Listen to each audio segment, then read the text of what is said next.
100.000 muertos y más de 300.000 desapariciones es lo que queda después de una guerra contra el narcotráfico librada en México desde hace ya 18 años y que no ha terminado.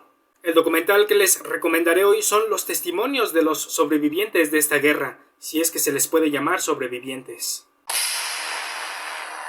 La libertad del diablo, documental mexicano del año 2017 dirigido por Everardo González, en el que escuchamos y observamos los testimonios de las víctimas y victimarios que fueron partícipes directa, indirecta, voluntaria o involuntariamente en una guerra de cárteles de la droga. Dicho documental nos da la oportunidad de reflexionar cómo el fenómeno de la violencia se ha insertado en el inconsciente colectivo mexicano.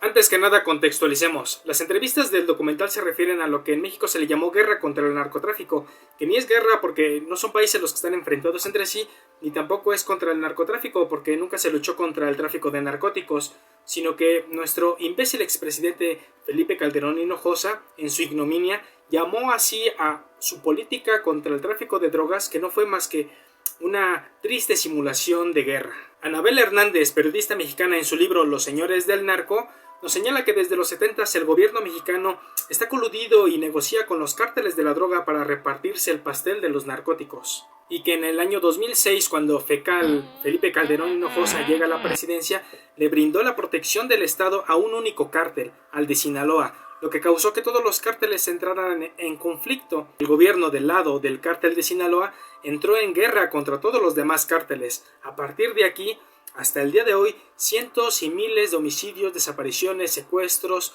cuerpos torturados y expuestos en las calles han aumentado exponencialmente en México. No es tan fácil dimensionar lo que son miles de muertos y cientos de miles de desaparecidos, sobre todo si me escuchan de un lugar que no sea Latinoamérica, pero sin duda Colombia sabe de lo que hablo. Son masacres las que han ocurrido en los últimos 16-18 años. Las personas que nos hablan en el documental precisamente son los sobrevivientes de estos crímenes de lesa humanidad. Una mujer que denuncia la desaparición forzada de sus hijos por la policía, pero que es ignorada por el Ministerio Público. Chavitas huérfanas que perdieron a su madre desaparecida. Un joven sicario que explica detalladamente cómo son reclutados por el sicariato, cómo tienen que matar. Exmilitares que dan testimonio de las ejecuciones que tienen que cumplir por órdenes. Un hombre detenido por la Policía Municipal de Ciudad Juárez que es privado de su libertad y es violado. Familias que viven exilios forzosos, migrantes sin derechos, testimonios de quienes entierran a occisos y de quienes los desentierran para saber si es su familiar. Hay toda una miscelánea de atrocidades que realmente ocurren. ¿Por qué ocurren estas cosas? ¿Por qué las personas podemos llegar a ser tan brutales? La respuesta nos la da el mismo documental, los mismos victimarios y las mismas víctimas. Por el poder, por el control, por sentir al otro debajo de ti. Esto es lo que responde un niño sicario al preguntarle por qué lo hace. Los policías y los militares afirman seguir órdenes y que por ello hacen este tipo de actos. Quiero detenerme en la parte en la que le preguntan al joven sicario qué se siente quitar una vida, y él responde, pues ya no se sentía nada. La desensibilización de las personas ante la violencia es también una de las razones por las que sucede la barbarie total. Los seres humanos tenemos tanta bestialidad dentro que solo hacen falta los detonantes para generar violencia. El asunto está en que esta desensibilización no solo pasa en quienes practican la violencia, sino también en quienes la vemos de lejos. De poco a poco a las personas se nos ha ido haciendo normal la violencia y ya no la notamos.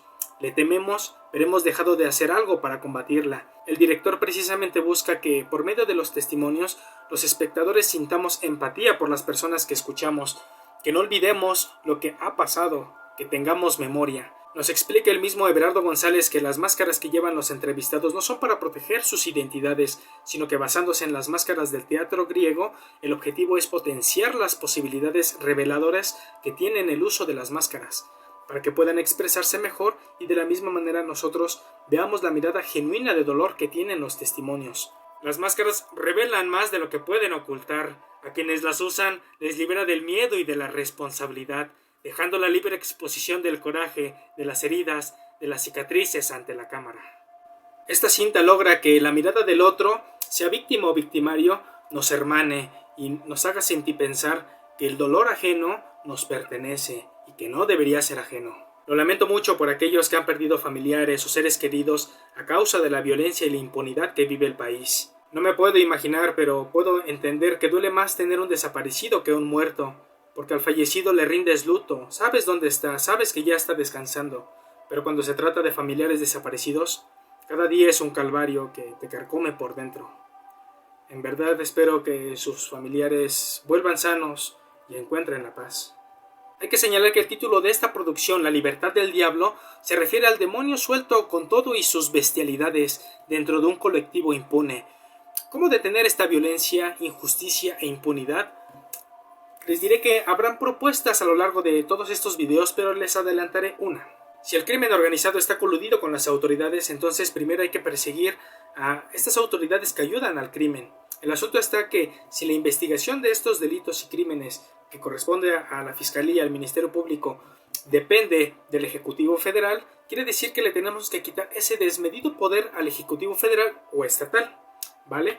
De esta forma, los funcionarios de las fiscalías tienen que ser elegidos, por lo menos los titulares, tienen que ser elegidos por el poder legislativo, para que así sean los diferentes partidos los que ayuden a proponer en una terna a diferentes candidatos que sean titulares de la Fiscalía. A su vez, de esta terna, el Ejecutivo Federal o Estatal ahora sí va a poder elegir entre ellos. Y a quienes elija, este podrá ser removido en caso de que cometa algún delito por el Poder Judicial. De esta forma, quien investiga los delitos, sea de personas, sea de ciudadanos, sea de funcionarios públicos, sea de políticos, sea de quien sea, esta fiscalía va a poder investigarlos a todos sin que esté concentrado el poder en uno solo como ahora está en el Ejecutivo Federal.